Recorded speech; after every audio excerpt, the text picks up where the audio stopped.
necessário, a paz, o carinho e o amor que ele sempre dedica a cada um dos seus filhos. E que assim seja sempre. E agora, nossos irmãos, já com as nossas mentes elevadas, pensando no Mestre Jesus, nos abraçando, a Maria Santíssima, que nos acolhe sempre com seu manto de paz. Vamos iniciar a nossa oração preparatória da noite de hoje, que foi muito pertinente. Eu li 2 vezes, eu disse, não, Emmanuel, não vou me atrever nem dizer a nada, uma vírgula a mais do que você colocou aqui. E essa hoje, que é a 68, diz assim, necessário acordar. E essa passagem está em Efésios, no capítulo 5, no versículo 14, que diz assim, desperta, ó tu que dormes, levanta-te dentre os mortos, e o Cristo te esclarecerá. Tá, no Paulo, na Cartas a Efésios. E que a nossa Emmanuel nos diz assim, sempre no nosso livro, né, que nós não conhecemos, né, O Pão Nosso, de Chico Xavier, pelo Espírito Emmanuel, nosso capítulo 68.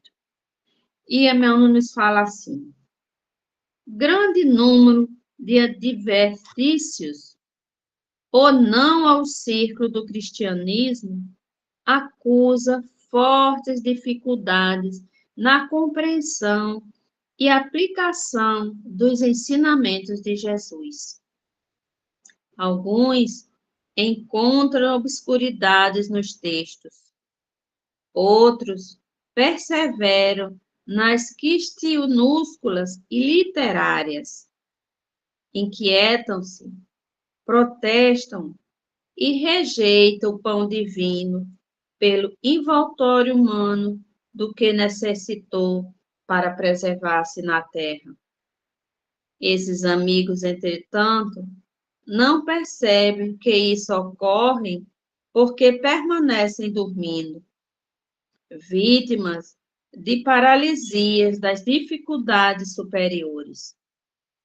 Na maioria das ocasiões, os convites divinos passam por eles, sugestivos e santificantes.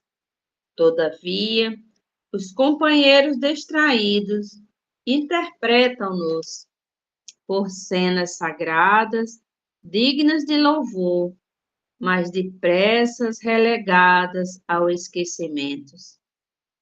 O coração não adere, dormitando amortecido, incapaz de analisar e compreender. A criatura necessita indagar de si mesma o que faz, o que deseja, a que propósito atende e a que finalidade se destina. Faz-se indispensável examinar-se e emergir da animalidade e erguer-se para sensoriar o próprio caminho. Grandes massas, supostamente religiosas, vão sendo conduzidas através das circunstâncias de cada dia, quais fileiras de sonâmbulos inconscientes. Fala-se em Deus, em fé, em espiritualidade, qual se respirassem na estrada atmosfera de escuro pesadelo. Sacudidas pela correntes incessante do rio da vida, rolam no turbilhão dos acontecimentos, esquecidos, dormentes e semimortas, até que despertem e se levantem pelo esforço pessoal, a fim de que o Cristo os esclareça. E que assim seja, graças a Deus. E assim, mais uma vez, meus irmãos, nesta noite, passo a palavra a Gilson para que ele possa fazer a nossa prece inicial da noite de hoje. Seja bem-vindo, meu irmão. Mais uma vez, boa noite a todos, paz e luz para todos nós. Vamos só agradecer pelo dia de hoje e pedir ao Pai que o amanhã seja melhor do que de hoje. Depois de uma preleção tão linda essa agora do Exórdio, nós só tínhamos que fazer a prece de carta. Era a única que chegava ao consenso desse Exórdio da noite de hoje. Deus, nosso Pai, que sois todo poder e bondade, dai força àquele que passa pela provação, dai luz àquele que procura a verdade, pondo no coração do homem a compaixão e a caridade. Deus, dai ao viajor a estrela guia, ao aflito a consolação, ao doente o repouso. Pai, dai ao culpado o arrependimento, ao espírito a verdade, e à criança o guia e ao órfão o Pai. Senhor, que a vossa bondade se estenda sobre tudo que criaste. Piedade, Senhor, para aqueles que vos não conhecem, esperança para aqueles que sofrem. Que a vossa bondade permita ao Espírito Consolador derramem por toda parte a paz, a esperança e a fé. Deus, um raio, uma faísca de vosso amor pode abrasar a terra, deixando-nos beber nas fontes desta bondade fecunda e infinita. E todas as lágrimas secarão, todas as dores se acalmarão, Sião. É um só coração, um só pensamento subirá até vós, como um grito de reconhecimento e de amor. Como Moisés sobre as montanhas, nós vos esperamos com os braços abertos. Ó poder, ó bondade, ó beleza, ó perfeição, e querendo de alguma sorte merecer a vossa divina misericórdia. Deus, dai-nos a força para ajudar o progresso, a fim de subirmos até vós. Dai-nos a caridade pura, dai-nos a fé e a razão. Dai-nos a simplicidade que fará de nossas almas o espelho onde se refletirá a vossa divina e santa imagem. Que assim seja. Pai amado, recebe esta humilde prece, transformando em bálsamo e consolador para todos nós, encarnados, desencarnados, amigos e inimigos, para que possamos ter o Evangelho na noite de hoje com muita paz, muita prosperidade e muita alegria no coração de todos nós. Que assim seja, eu passo a palavra a Francisco. Graças a Deus que assim seja. E assim, amado Mestre Jesus, nosso Pai maior, a nossa Mãe Maria Santíssima, a toda a egrégora de luz, de Bezerra de Menezes, ao nosso mentor, que tanto nos ajuda, nos ilumina, nos protege, que nos leva no colo.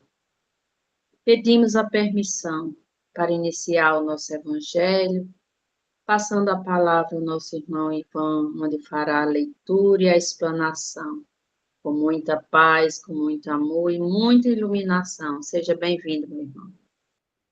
Muito obrigado, minha irmã. Boa noite a todos novamente. Que o Mestre Jesus, em mais um momento no nosso Evangelho no Lar, possa estar conosco, auxiliando e protegendo nossos lares, fazendo com que a gente possa cada dia mais desenvolver um sentimento de religiosidade pelo nosso próximo, e buscando dentro dessa paz, dessa busca, dessa elevação, sermos agraciados com as bênçãos de saúde, de paz, e os nossos lares tenham uma energia super positiva, que afaste os espíritos brincalhões, vingativos, curiosos, e fortaleça muito a questão da nossa fé e a nossa saúde. Que Jesus nos abençoe a todos imensamente.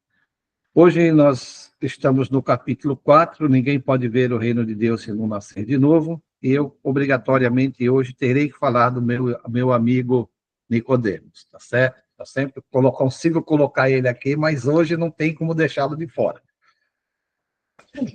Inclusive,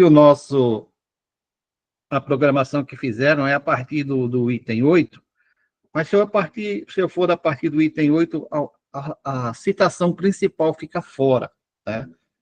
Lembrando que, vou tentar resumir o máximo para não repetir todo, quando Jesus se encontra com Nicodemos, né, que há a questão de nascer de novo, e ele pergunta como pode nascer um homem que já está velho, como esse homem pode entrar no ventre de sua mãe para nascer de novo, e Jesus respondeu, em verdade eu digo, se um homem não nascer da água e do Espírito, não pode entrar no reino de Deus, porque nasceu da carne é carne, o que nasceu do Espírito é Espírito.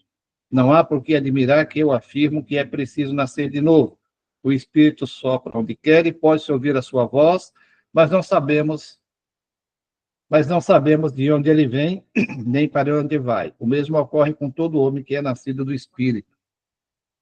Essas palavras, se um homem não renascer da água do Espírito, foram interpretadas no sentido da regeneração pela água do batismo. Isso dentro dos dogmas da igreja, certo? O texto primitivo trazia simplesmente não renascer da água e do Espírito, ao passo que em algumas traduções a expressão Espírito foi substituída pelo Espírito Santo, que já não corresponde mais ao mesmo pensamento. E esse ponto importante foi observado nas primeiras traduções do Evangelho, que foram feitas em francês. A essa observação feita por Kardec pode-se acrescentar que as modernas traduções, perdão, que as modernas traduções já restituíram o texto primitivo, imprimindo somente Espírito ao invés de Espírito Santo. Agora vamos aqui ao texto programado. Para se compreender o verdadeiro sentido dessas palavras, é preciso entender o significado da palavra água, que foi empregada por Jesus como um sentido diferente do que lhe é próprio. O conhecimento dos antigos sobre as ciências físicas era muito precário. Eles acreditavam que a Terra tinha saído das águas e, por isso, consideravam a água como elemento gerador absoluto de todas as coisas. Tanto é assim que, na Gênese, o primeiro livro do Antigo Testamento, está escrito, abre aspas, o Espírito de Deus era levado sobre as águas, flutuava sobre a superfície das águas, que o firmamento seja feito no meio das águas, que as águas que estão debaixo dos céus se reúnam em um só lugar e que a terra apareça, que as águas produzam animais vivos que nadem na água, pássaros que voem sobre a terra e debaixo do firmamento. Fecha aspas. Segundo essa crença, a água tinha se tornado o símbolo da natureza material, como o espírito era o símbolo da natureza inteligente. Então, as palavras, se o homem não renascer da água e do espírito, ou não renascer em água e em espírito, significam se o homem não nascer com o seu corpo e sua alma. É com esse sentido que as palavras de Jesus foram compreendidas naquele tempo. A mesma interpretação é confirmada em outras palavras do Mestre. O que nasceu da carne é carne e o que nasceu do espírito é espírito. Nessa passagem, Jesus não só distingue o corpo do espírito como o corpo do espírito, como esclarece a origem de cada um. O que nasceu da carne é carne, indica claramente que só o corpo é que procede do corpo e que o espírito é independente dele, pois somente Deus pode criar o espírito. O espírito sopra onde quer, pode-se ouvir a sua voz, mas não sabemos de onde ele vem nem para onde ele vai. Essa passagem de Jesus pode ser interpretada de duas maneiras. A primeira, como sendo o Espírito de Deus que dá a vida a quem ele quer e por ser onipresente e está em toda parte, mas não podemos localizá-lo. A segunda, como sendo o Espírito do homem, que ao reencarnar, esquece suas existências anteriores, não sabe quem foi, nem o que virá a ser, pois o futuro dependerá de seu livre-arbítrio. Se o espírito fosse criado ao mesmo tempo que o corpo, saberíamos de onde ele veio, uma vez que reconheceríamos o seu começo.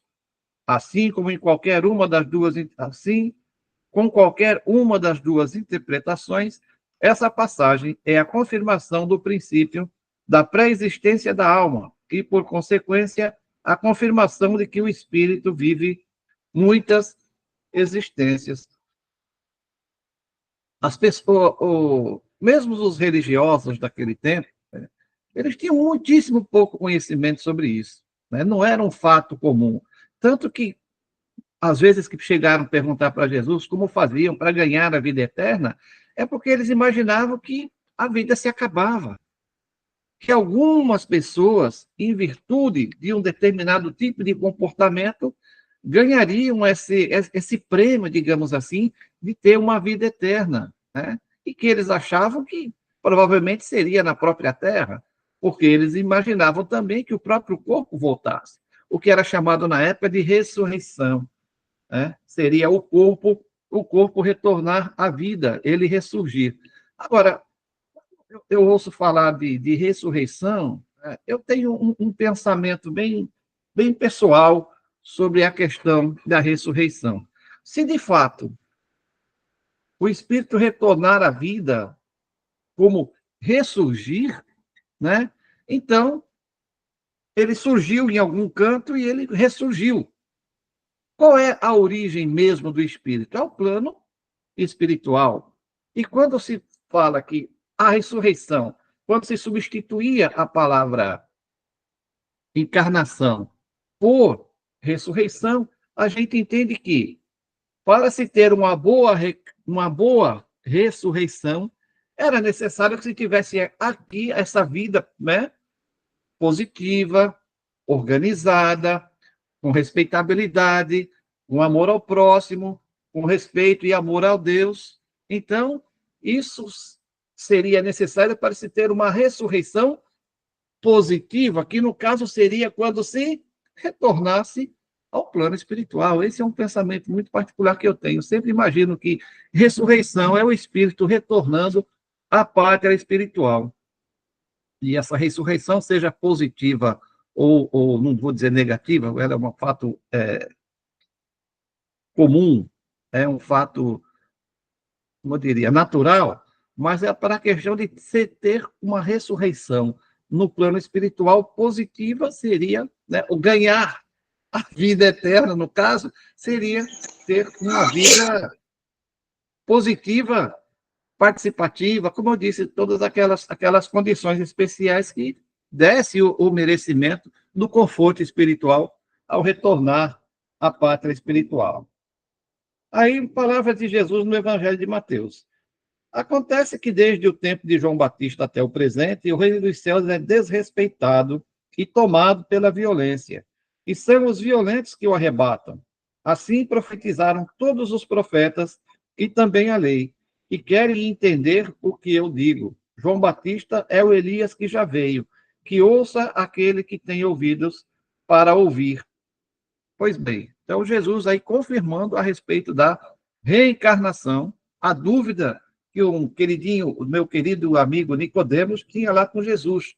Não sabia o que era realmente a reencarnação. Retorna-se ao plano espiritual e depois se encarna novamente numa série de acontecimentos, de reencarnações, até que a gente possa finalmente exaurir os conhecimentos que o planeta aqui, essa condição, possa nos oferecer. E depois passamos para outras regiões espirituais, onde tudo é diferente, né? Onde o ar é diferente, onde o peso é diferente, onde a velocidade, tudo é diferente. A alimentação, que não é necessária, mas o espírito se alimenta, quando a gente lê aqui no livro, eu acho que é Evolução em Dois Mundos, que Emmanuel diz que o espírito se alimenta finalmente do amor, né? Quando ele está tranquilo, está em paz, mais evoluído. Então, quanto mais amor ele gera e quanto mais amor ele recebe, mais ele se sente satisfeito. Voltemos ao nosso texto. Se o princípio da reencarnação, expresso no Evangelho do apóstolo João, poderia ser interpretado em sentido puramente místico, O mesmo não acontece com a passagem do apóstolo Mateus, que não deixa nenhuma dúvida quando diz: João Batista é o Elias que já veio. Nessa frase não há sentido figurado, é uma afirmação positiva.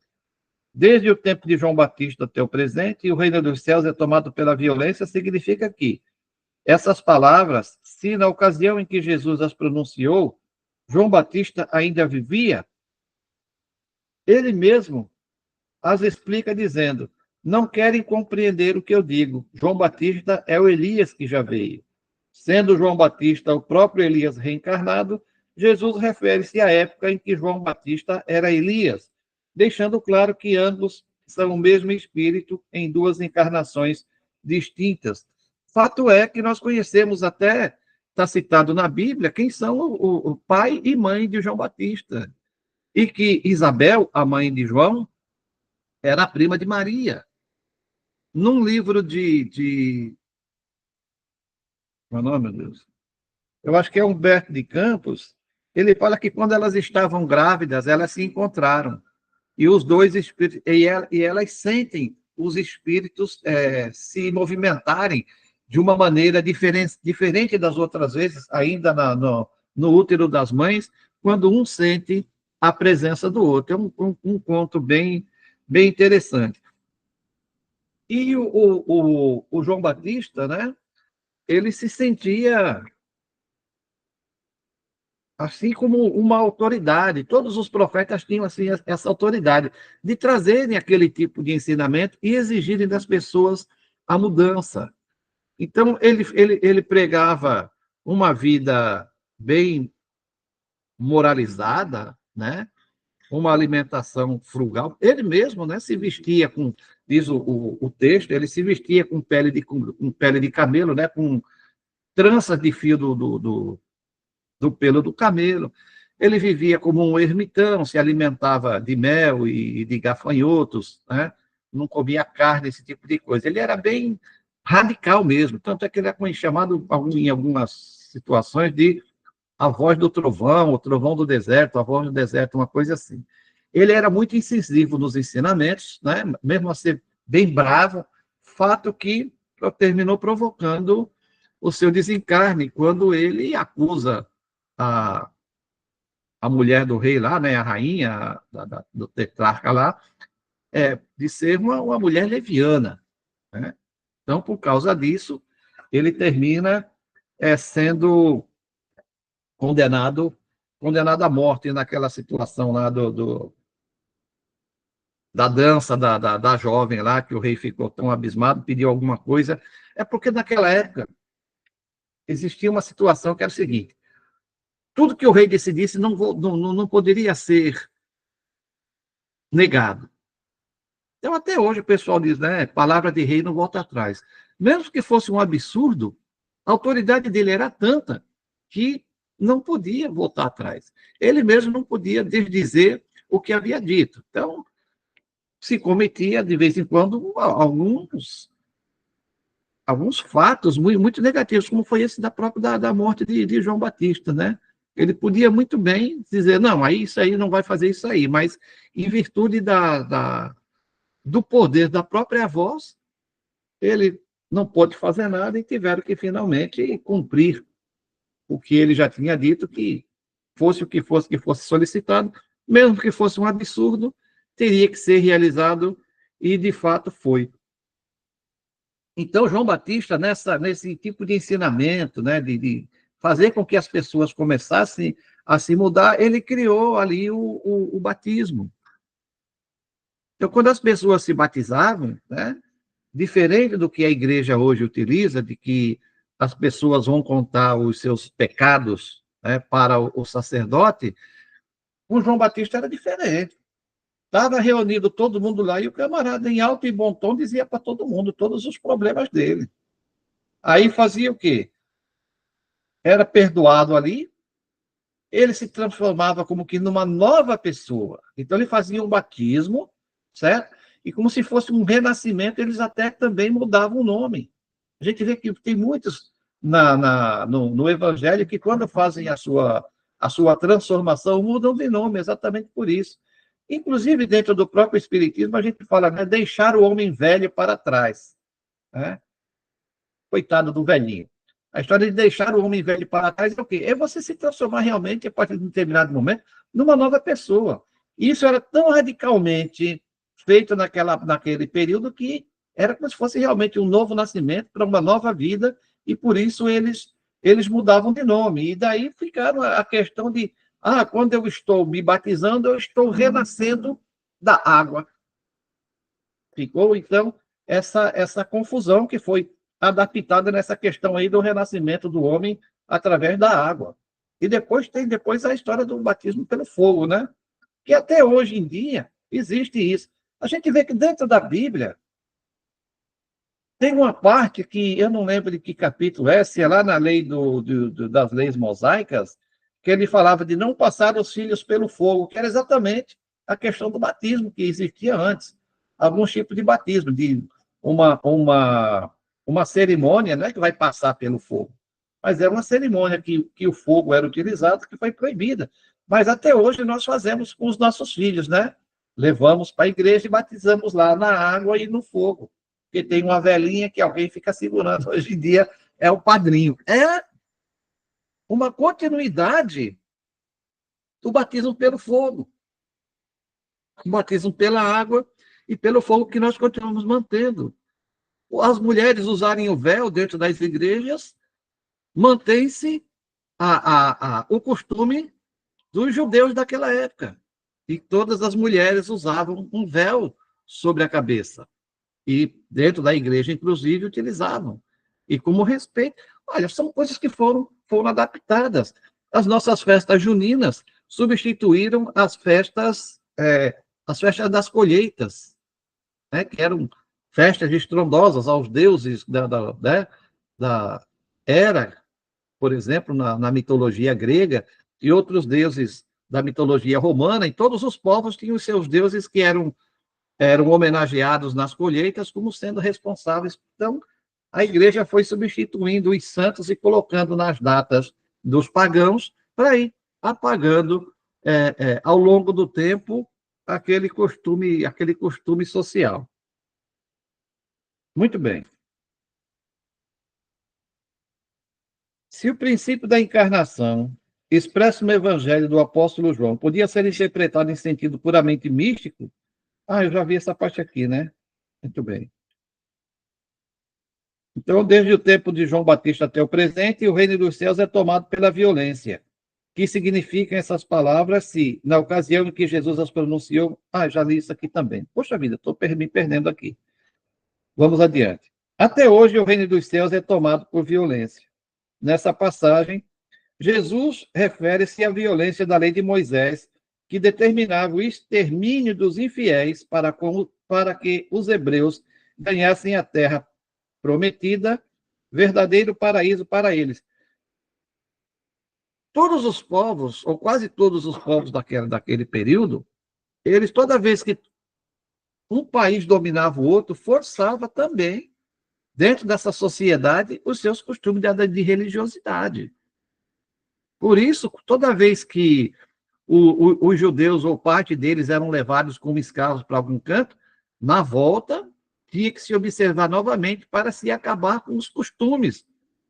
Quando eles passaram muitos e muitos anos lá no Egito, que Moisés vai conduzindo eles de volta, né, eles, devido ao tempo longo que passaram lá, e os costumes monoteístas dos egípcios, de consultarem os astros, né, de consultarem os espíritos, era de tal maneira tão arraigado aquilo que Moisés proíbe como sendo ordem de Deus.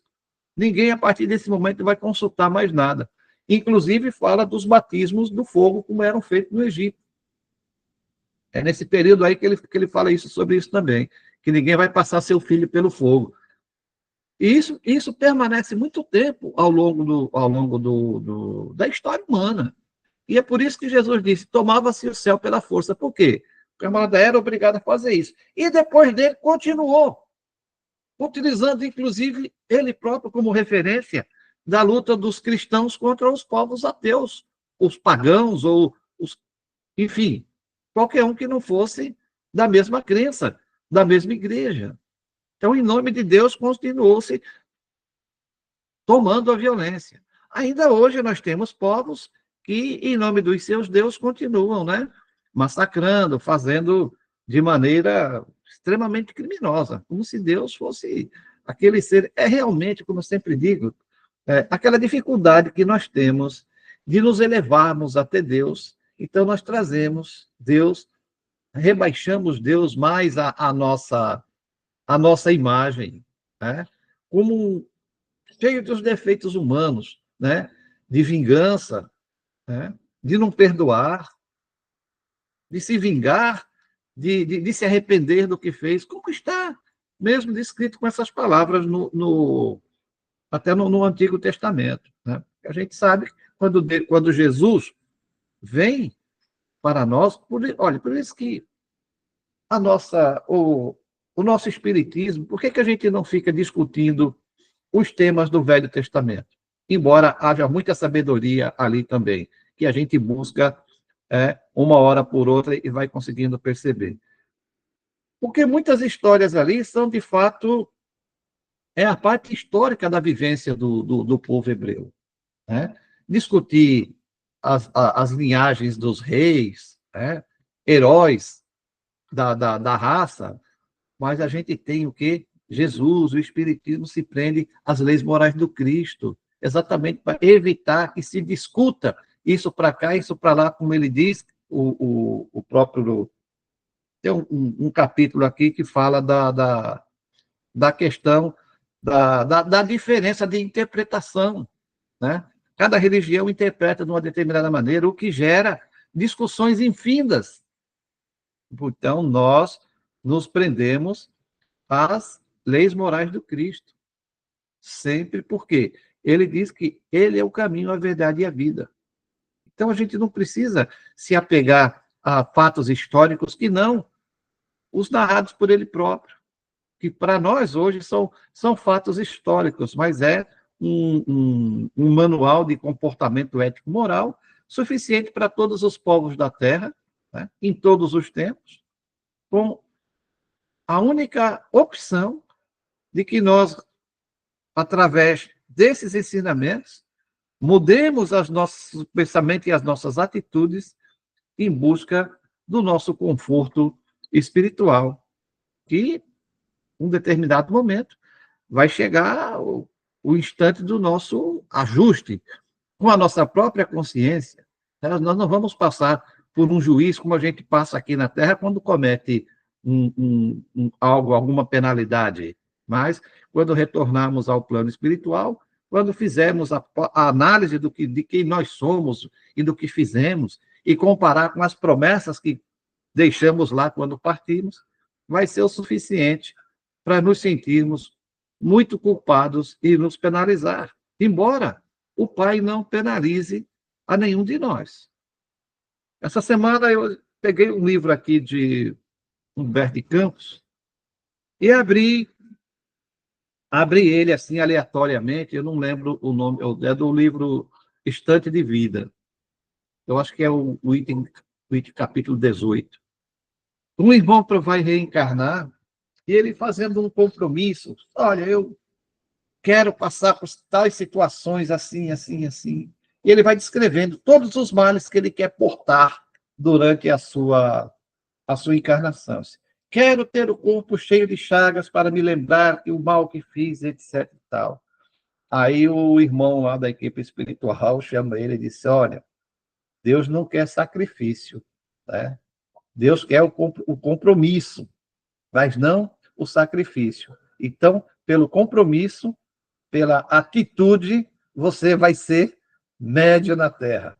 Vai começar o seu mandato aproximadamente aos 20 anos e vai desencarnar pouco depois dos 60, porque já será o tempo hábil, se você for responsável, para recuperar os males que você fez. Então, meus irmãos, sempre existe uma possibilidade de a gente buscar, né, nos entendermos com o próprio Deus. Assim como o filho pródigo, num determinado momento a gente sente que estamos muito afastados do Pai. e voltamos a Ele pedindo o perdão e que Ele possa nos dar alguma atividade na sua vinha. Ela está sempre disposta, sempre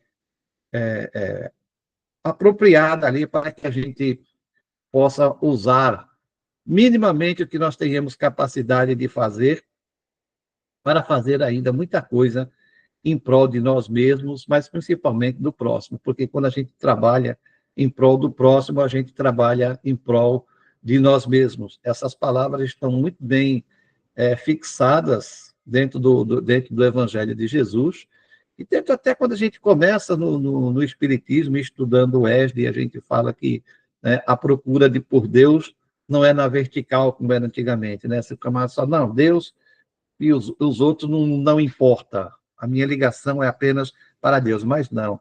A gente encontra Deus mais na horizontal, buscando e compreendendo melhor na lida do dia a dia com o nosso semelhante, do que a gente fechar os ouvidos para os ruídos laterais e olhar apenas para cima. Senão a gente se torna, sabe o quê? Igual aquele cavalo, né? O animal que usa aquele protetor assim nos olhos para olhar só para frente, a gente fica com essa aparência de procurar Deus, Deus, Deus e esquecer os outros à nossa volta. Isso vai fazer com que a gente falhe bizonhamente no nosso compromisso da nossa encarnação. Compreender que sim, que até Jesus falou sobre a reencarnação e que ela é um fato real, que todos nós, que já temos algum conhecimento dentro da doutrina espírita, acreditamos com uma fé raciocinada. E por isso, dentro dessa fé raciocinada,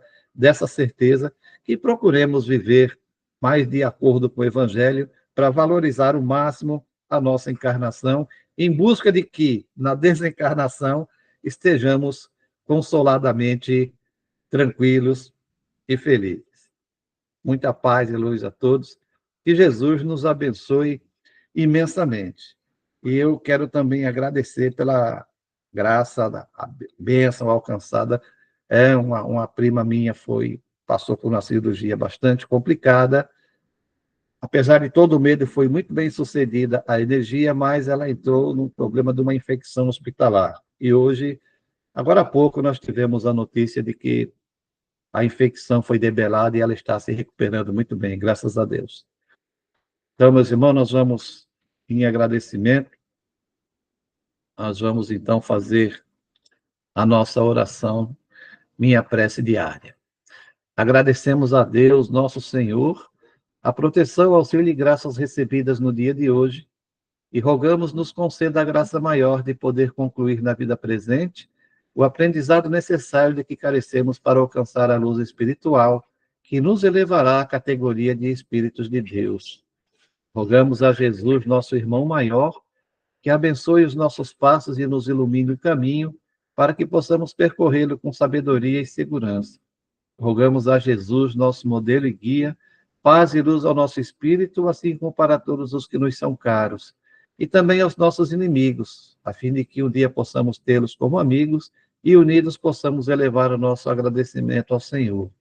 Rogamos a Jesus, nosso mestre, luz e amparo aos nossos irmãos necessitados, aos cegos do mundo, aos enfermos que se encontram nos ambientes de tratamento e recuperação, ou em seus lares, ou mesmo abandonados, os deficientes mentais e os encarcerados, aos famintos e aos que vivem ao léu, para que consigam receber a ajuda de mãos dadivosas e palavra confortante.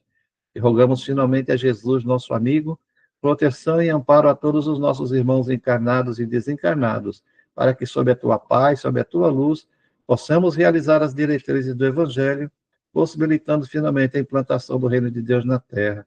Toda a glória ao Senhor, que é a nossa origem e destino. Meus irmãos, muita paz e luz a todos.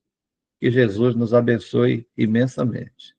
Vamos retornar a palavra à nossa irmã Francisca para fazer as considerações finais da nossa reunião de hoje. Graças a Deus. E assim, Mestre Jesus, Pai amado, nossa Virgem Mãe Maria Santíssima, a toda a grégua de luz que nos assistia nesse Evangelho, nós pedimos, nós te rogamos, que possa adentrar na casa de cada um, que estejam presentes ou os ausentes, que possa fazer uma varredura. E se por acaso tiver algum irmãozinho, Senhor, que não seja com o intuito de ajudar, que possam ser encaminhados às colunas espirituais, que possam ser orientados, e um dia que serão espíritos de luz também. Pedimos a permissão a Bezerra de Menezes e toda a sua equipe para encerrar o nosso Evangelho da noite de hoje com muita paz, com muita luz e gratidão a Deus e a todos. Fiquem na paz e até amanhã. Paz e luz para todos nós. Que tenhamos uma boa noite e um abraço para Boa noite, até amanhã.